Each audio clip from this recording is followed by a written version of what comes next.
बोल दुर्गे मैया की जय। कथा प्रारंभ। बृहस्पति जी बोले, हे ब्राह्मण, आप अत्यंत बुद्धिमान और सर्वशास्त्र और चारों वेदों को जानने वाले हैं, श्रेष्ठ हो। हे प्रभु, कृपा करके मेरे वचन सुनो। चैत्र अमावस, माघ और आषाढ़ के शुक्ल पक्ष में नवरात्रों का व्रत और उत्सव क्यों किया जाता है? हे भगवान, इस व्रत का क्या फल है? किस प्रकार करना उचित है? और पहले इस व्रत को किसने किया, सो विस्तार से कहो। बृहस्पति जी का ऐसा वचन सुनकर ब्रह्मा जी कहने लगे कि हे बृहस्पति जी, प्राणियों का हित करने की इच्छा और तुमने बहुत अच्छा प्रश्न किया है। मनुष्य मनोरथ और पूर्ण करने वाले दुर्गा, महादेव, सूर्य और नारायण का ध्यान करते हैं, वे मनुष्य धन्य हैं। यह नवरात्रों का व्रत संपूर्ण कामनाओं को पूर्ण करने वाला है। इसके करने से पुत्र चाहने वालों को पुत्र, धन चाहने वालों को धन, धन चाहने वालों को धन, विद्या चाहने वालों को विद्या और सुख चाहने वालों को सुख की प्राप्ति होती है। इस व्रत के करने से रोगी मनुष्य के रोग दूर हो जाते हैं और कारागार में बंद हुए मनुष्य बंधन से छूट जाता है। हे मनुष्य की तमाम आपत्ति दूर हो जाती हैं और उसके घर में संपूर्ण संपत्ति और आकर उपस्थित हो जाती है। वन या काग वाद्य के इस व्रत करने से पुत्र पैदा हो जाता है। समस्त पापों को दूर करने वाले इस व्रत को करने से ऐसा कौन सा मनोरथ है जो सिद्ध नहीं हो सकता? जो प्राणी इस अलभ्य से मनुष्य को देह को पाकर भी नवरात्रों का व्रत नहीं करता, वह माता पिता से हीन हो जाता है, अर्थात उसके माता पिता मर जाते हैं और वह अनेक दुखों को भोगता है। उसके शरीर में कुछ रोग हो जाता है और भंगहीन हो जाता है। इसके संतान नहीं होती और इस प्रकार वह मूर्ख अनेक दुख भोगता है। इस व्रत को नहीं करने वाला निर्दयी मनुष्य धन और दान से रहित होकर भूख और प्यास के मारे पृथ्वी पर घूमता फिरता है और गूंगा हो जाता है। जो साधुआ स्त्री भूल से इस व्रत को नहीं करती, वह पतिहीन होकर नाना दुख भोगती है। यदि व्रत करने वाला मनुष्य सारे दिन का उपवास नहीं कर सके तो एक समय भोजन करे और उस दिन बाधाओं के सहित उस नवरात्र व्रत की कथा श्रवण करे। हे बृहस्पति, जिसने पहले इस महाव्रत को किया है, उसका पवित्र इस व्रत के इतिहास को मेरे लिए कहो। मैं सावधान होकर सुन रहा हूँ। आपकी शरण में आए हुए मुझ पर कृपा करो। ब्रह्मा जी बोले, पंडित नाम महौर नगर में एक अनाथ नाम का ब्राह्मण रहता था। वह भगवती का भगत था। उसके संपूर्ण शब्द गुण से युक्त और मानव ब्रह्मा की सबसे पहली रचना हो ऐसी यथार्थ नाम वाली सुमति नाम की एक अत्यंत सुंदर पुत्री पैदा हुई। वह कन्या सुमति अपने पिता के घर बालकपन में अपनी सहेलियों के साथ में क्रीड़ा करती हुई इस प्रकार बढ़ने लगी जैसे शुक्ल पक्ष की कला बढ़ती है। उसका पिता प्रतिदिन जब दुर्गे की पूजा और होम किया करता था, उस समय वह भी नियम से वहां उपस्थित होती थी। एक दिन वह सुमति अपनी सखियों के साथ में खेलने लग गई और भगवती के पूजन में उपस्थित नहीं हुई। उसके पिता को पुत्री की ऐसी असावधानी देखकर क्रोध आया और पुत्री से कहने लगा, हे दुष्ट पुत्री, आज प्रभात से तूने भगवती का पूजन नहीं किया। इस कारण मैं किसी कुष्ठी और दरिंदे मनुष्य के साथ तेरा विवाह करूंगा। इस प्रकार कुसुमती पिता का वचन सुनकर सुमति को बड़ा दुख हुआ और पिता के से कहने लगी, हे पिताजी, मैं आपकी कन्या हूँ और मैं आपके सब तरह से अधीन हूँ। जैसे आपको अच्छा हो मेरा विवाह कर सकते हो, होगा वही जो मेरे भाग्य में लिखा है। मेरे तो इस पर पूर्ण विश्वास है। मनुष्य ने जाने कितने मनोरथ का चिंतन करता है, पर होता वही है जो भाग्य में विधाता ने लिखा है। जो जैसा कर्म करता है उसको फल भी उसी कर्म के अनुसार ही मिलता है, क्योंकि कर्म करना मनुष्य के अधीन है पर फल देव के अधीन है। जैसे अग्नि में पड़े हुए तुरंत उसको अधिक प्रदीप्त कर देते हैं, उसी प्रकार अपनी कन्या के ऐसे निर्भयता से कहे हुए वचन सुनकर ब्राह्मण को और अधिक क्रोध आया। तब उसने अपने कन्या का एक कुष्ठी के साथ में विवाह कर दिया और अत्यंत क्रोध में होकर पुत्री से कहने लगा, जल्दी जाओ, अपने कर्मों का फल भोगो, देखे भला भाग्य के भरोसे रहकर क्या करती है।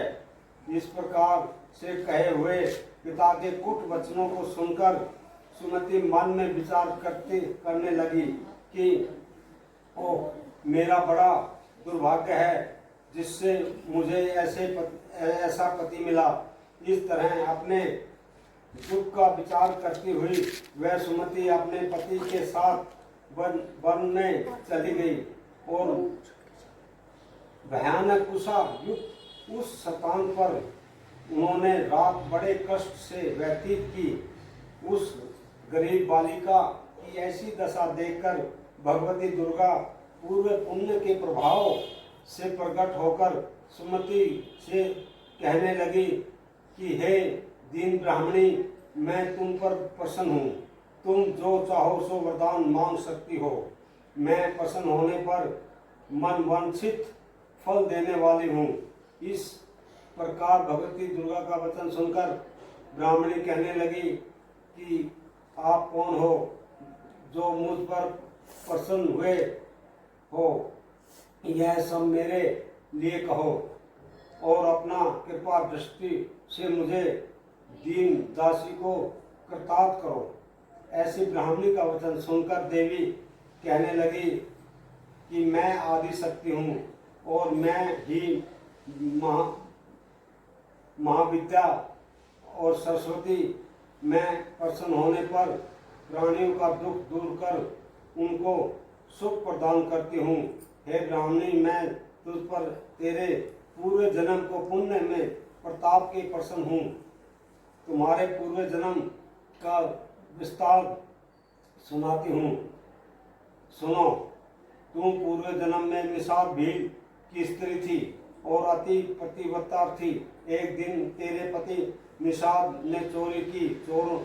चोरी करने के कारण उनको दोनों को सिपाहियों ने पकड़ लिया और ले जाकर जेल खाने में कैद कर दिया।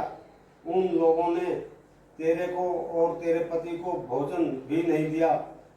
इस प्रकार वो नवरात्रि के 9 दिनों में तुमने न तो कुछ खाया और न ही जल पिया।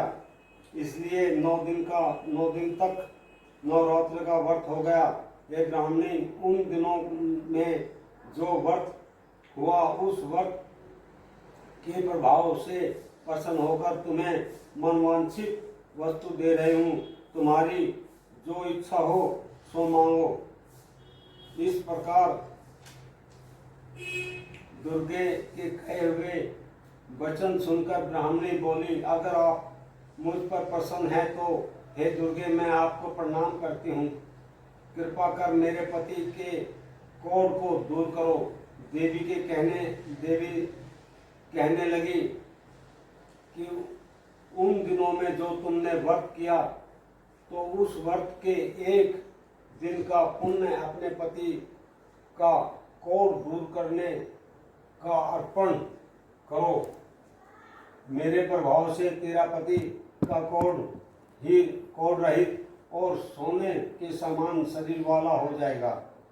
ब्रह्मा जी बोले कि इस प्रकार देवी के वचन सुनकर वह ब्राह्मणी बहुत प्रसन्न हुई और पति को निरोग करने की इच्छा से ठीक है ऐसे बोली। तब उसके पति का शरीर भगवती दुर्गे की कृपा से कुष्ठहीन होकर क्रांतिकारी युक्त हो गया, जिसकी क्रांति के समान चंद्रमा की क्रांति भी छिन्न हो जाती है। वह ब्राह्मणी पति की मनोहर देह को देखकर देवी को अति परिक्रमा वाली समझकर स्तुति करने लगी। हे दुर्गे, आप दुर्गति को दूर करने वाली, तीनों जगत का संताप हरने वाली, समस्त दुखों को दूर करने वाली, रोगी मनुष्य को निरोग करने वाली, प्रसन्न होने पर वन वांछित वस्तु देने वाली और दुष्ट मनुष्यों का नाश करने वाली हो। तुम हो सारे जगत की माता और पिता हो। हे अम्बे, मुझ अपराधी रहित अबला और मेरे पिता ने कुष्ठी मनुष्य के साथ विवाह कर मुझे घर से निकाल दिया। उसकी निकाली हुई मैं पृथ्वी पर घूम रही हूँ। अपने ही मेरे इस आपत्ति रूप समुद्र में उद्धार किया है। हे देवी, मैं आपको प्रणाम करती हूँ, मुझ दीन की रक्षा करो। ब्रह्मा जी बोले कि हे बृहस्पति, इसी प्रकार उस सुमति ने मन से देवी का बहुत स्तुति की और उनसे ही हुई स्तुति सुनकर देवी को बहुत संतोष हुआ और ब्राह्मणी से कहने लगी कि हे ब्राह्मणी, तेरे उद्दालक नाम का एक अति बुद्धिमान, धन्यवान और कीर्तिवान और जितेंद्रिय पुत्र शीघ्र ही होगा। ऐसा कहकर वह देवी उस ब्राह्मणी से फिर कहने लगी कि ब्राह्मणी, और भी जो कुछ तेरी इच्छा हो वही मनवांछित वस्तु मांग सकती हैं। ऐसा भगवती दुर्गा का वचन सुनकर सुमति बोली कि हे दुर्गे, अगर आप मेरे पर प्रसन्न है तो कृपा कर मुझे नवरात्र व्रत की विधि बताइए। और दयावती, जिस विधि से नवरात्रों का व्रत करने से आप प्रसन्न होती हैं, उस विधि को और उसके फल को मेरे से विस्तार से वर्णन करें। इस प्रकार ब्राह्मणी के कहे वचन सुनकर दुर्गे कहने लगी कि हे ब्राह्मणी, मैं तुम्हारे लिए संपूर्ण पापों को दूर करने वाले नवरात्र विधि बतलाती हूँ, जिसको सुनने से तमाम पापों से छुटकारा, मोक्ष की समाप्ति हो जाती है। अश्विनी मास के शुक्ल पक्ष और प्रतिपदा से होकर 9 दिन तक विधि पूर्वक व्रत करें। यदि दिन भर का व्रत नहीं कर सके तो एक समय भोजन करें। पढ़े लिखे ब्राह्मणों से पूछ कर घट स्थापना करें और वाटिका बनाकर उसको प्रतिदिन जल से सींचें। महाकाली, महालक्ष्मी और महासरस्वती इनकी मूर्तियां बनाकर उनको नित्य विधि सहित पूजा करें और पुष्प से विधि पूर्वक अर्घ दे। बिजनौर के फूल से अर्घ देने से रूप की प्राप्ति होती है और जायफल से कीर्ति और दाग से कार्य की सिद्धि होती है। आंवले से सुख और केले से भूषण की प्राप्ति होती है। इस प्रकार फलों के अर्घ देकर यथा विधि हवन करें। खांड, घी, गेहूँ, शहद, जौ, तिल, विफल पत्र, नारियल, दाग और कदम इनसे हवन करें। गेहूँ से होम करने से लक्ष्मी की प्राप्ति होती है। आंवले से कीर्ति और केले से पुत्र की प्राप्ति होती है। कमल से राज, सम्मान और दाखों से सुख और संपत्ति की प्राप्ति होती है। खांड, घी, नारियल, शहद, जौ और तिल इनसे तथा फलों से होम करने से मनवांछित वस्तु की प्राप्ति होती है। व्रत करने वाला मनुष्य इस विधान से होम कर आचार्य को अत्यंत नम्रता के साथ प्रणाम करें और यज्ञ की सिद्धि से के लिए उस दक्षिणा इस महावर्त को पहले बताई हुई विधि के अनुसार जो कोई करता है उसके समय मनोरथ सिद्ध हो जाते हैं और उसमें तनिक भी संशय नहीं है। इस 9 दिनों में जो कुछ दान आदि दिया जाता है उसका करोड़ों गुना फल मिलता है। इस नवरात्रि के व्रत करने से अश्वमेघ यज्ञ का फल मिलता है। ब्राह्मणी इस संपूर्ण कामनाओं को पूर्ण करने वाले उत्तम व्रत को तीर्थ मंदिर अथवा घर में ही विधि के अनुसार करें। ब्रह्मा जी बोले कि हे विष्णुते, इस प्रकार ब्राह्मणी को व्रत की विधि और फल बताकर देवी अत्यंत अंतर्ध्यान हो गई और पुरुष या स्त्री इस व्रत को भक्ति पूर्वक करते हैं वह इस लोक में सुख पाकर अंत में दुर्लभ मोक्ष को प्राप्त होते हैं। ऐसे बृहस्पति का यह दुर्लभ व्रत का महत्तम मैंने तुम्हारे लिए बतलाया है। ऐसे ब्रह्मा जी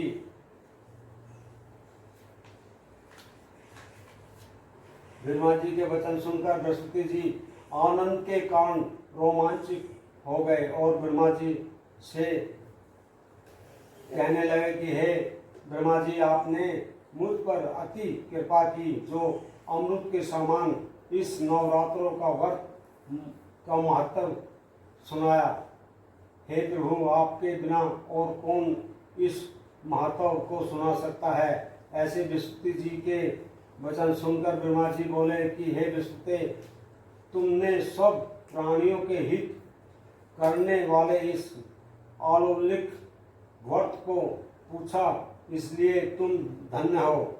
यह भगवती शक्ति संपूर्ण लोकों की पालन करने वाली है। इससे महादेवी के प्रभाव को कौन नहीं जान सकता। बोल दुर्गे मैया की जय।